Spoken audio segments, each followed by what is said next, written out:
Hello and welcome to Camera Reviews, homemade by Tana, Ramsay. Some of you might be thinking, is this a photography book? Well, it is. Is it a cookery book?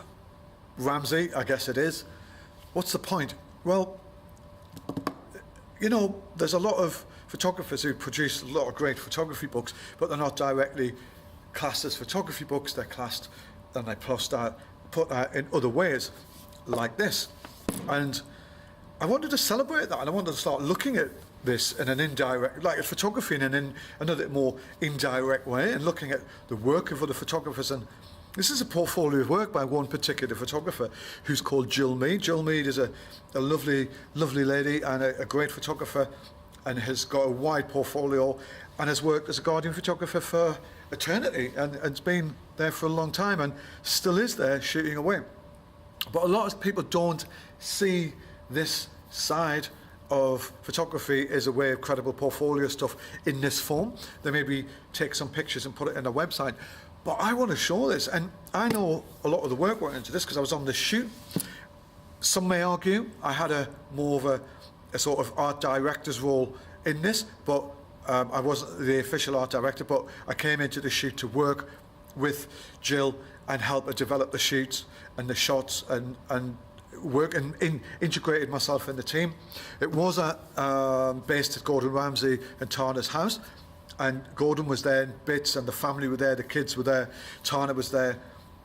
The Ramsays were all absolutely amazingly lovely.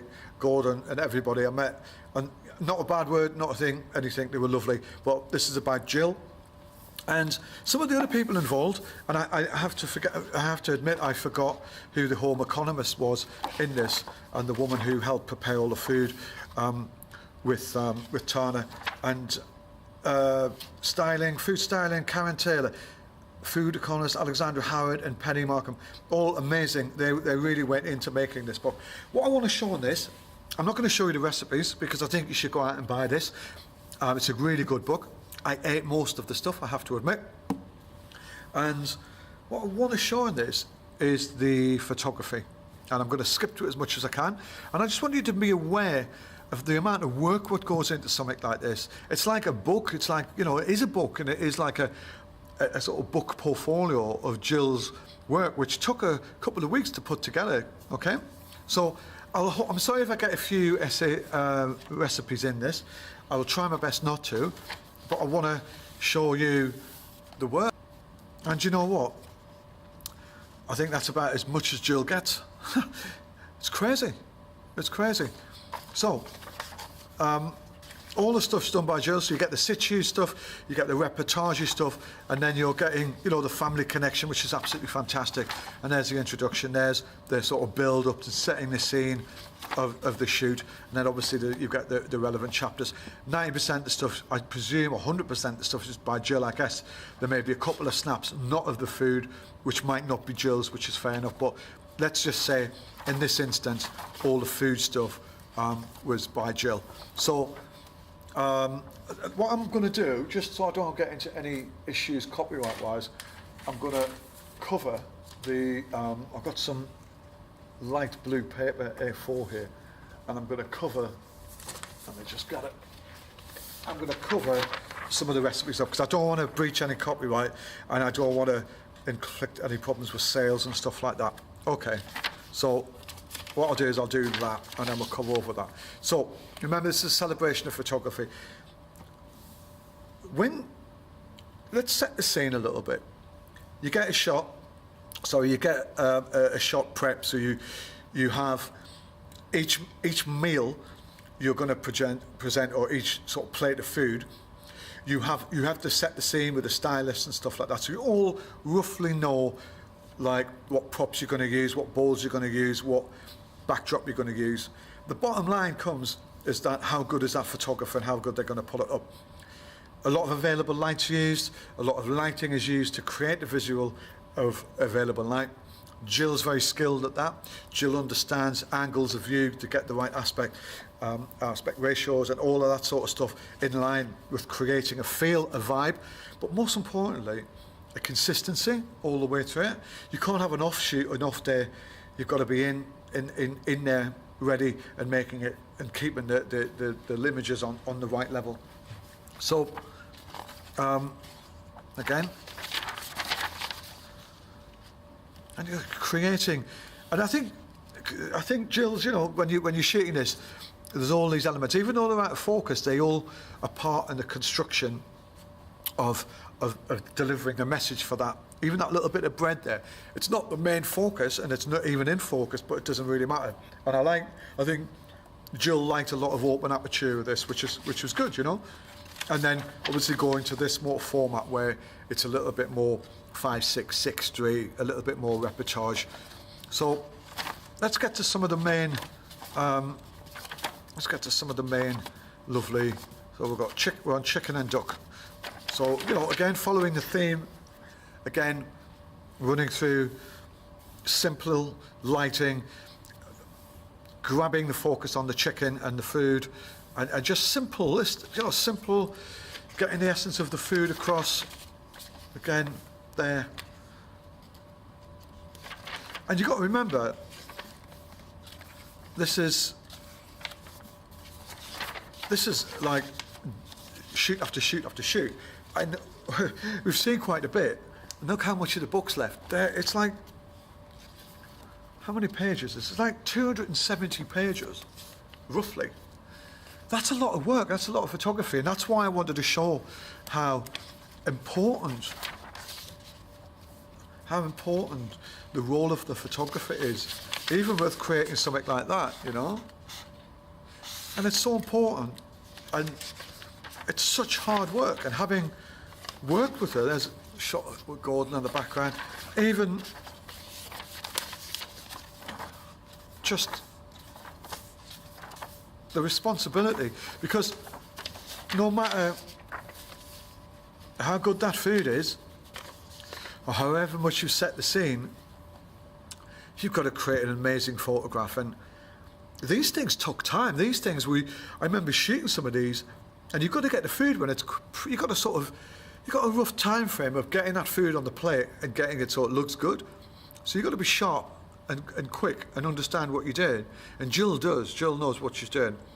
And I remember some of the stuff we were doing, we had it sort of set up, ready for the food, and it was all light dependent. You know, it was like we had it lit in a way at that time, and you know, there could have been a hold up, and the food would have took longer. The light would have changed. We were ready for a change of light. We were ready. We were prepped. And then you get the food. Then you've got to make it happen. And as any photographer knows, it's not that easy. These are not snapshots. These are well thought out, consistent, constructed shots. And there's a responsibility here, you know, with the photographer. And I'll tell you another thing which is really important as well. Say we started shooting this at 9 o'clock in the morning, and we did. We were there, the food was being cooked, and we were doing stuff that early. And you've got a whole series of shots, and then say 5 o'clock in the evening, we're still shooting, the lights changed. And if you get a day where it's atrocious, the weather and stuff, that really, really hampers everything. And there was, I think, one day we were shooting this, and it was wet, it was raining outside, and we still were outside shooting, making sure that we had a window. I think we were covered with some sort of umbrella. It was windy. We were around the corner of the house. We were making it and trying to keep it as consistent as we could with the other shoots, trying to add the light, trying to get it right, you know. And it's a skill, and you could just see how many shots here. I'm not even halfway through the book. But I tell you what, though, this certainly brings back memories of the food. That the home economist who worked on this was absolutely fantastic, and you know, Tana was amazing as well. She's just, you know, such a lovely woman, and the whole thing was a real learning experience for me. It was a whole joy, and not just because I was at Ramsay's and stuff like that. That didn't really interest me. It was more about working and seeing Jill, because I walked away from this with an eye open. You know, I was like, because I was shooting a lot of stuff where I would do some food and stuff, and I was never going to be like the food photographer like Jill is, but I could certainly take what I learned by not even being the photographer in this, but learning how to construct and working on it. And it wasn't out of my reach. It wasn't out of my reach. If push comes to the shove, I'm equipped enough to be able to take decent pictures and change and adapt to new environments. But I knew that the hard work needed to get this right. It's not something you just turn up and do by any standard. And I think we need to sort of appreciate that with these books. And there's some amazing guys out there, there's some amazing girls out there doing some amazing photography and food photography. And this was, I think this is about 10 years old. I'll go back and have a look. And that was, Jill was doing the sort of, there's some other shots I've missed out, doing the sort of, the prepping and the buying of the food. And the preparation as well, just like on that. Not easy, not easy, not easy. So I'll just skim through a couple. And I'll find a couple of cracking shots to end on. And I think, yeah, it's nice.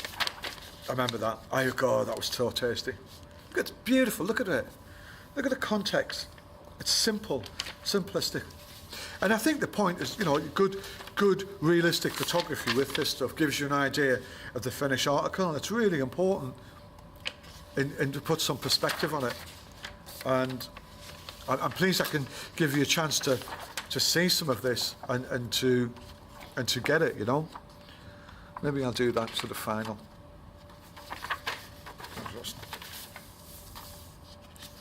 I remember that as well. That was so delicious. Oh my gosh, I can't believe that we did so much food and ate so much food in these shoots. And having done a lot of food photography away from this, editorially, but not for books, it's a great shoot because you get to eat everything. It's wonderful. Anyway, I just want to say well done, Jill. You know, this is I'm going to put a link for Jill's website. I hope you can appreciate the technical aspects. Oops, sorry, I put a thing in. Some of the technical aspects of what it entails, the vastness and the amount of work, the consistency of the work, and how important it is to have decent photography. And I've missed quite a lot out. And I remember, you know, just setting up the table, setting up everything, making sure the forks are right, shooting it in different ways, making sure the salt looked right, making sure the glass was right, even though it's something like f2.8 or something like that, or f4.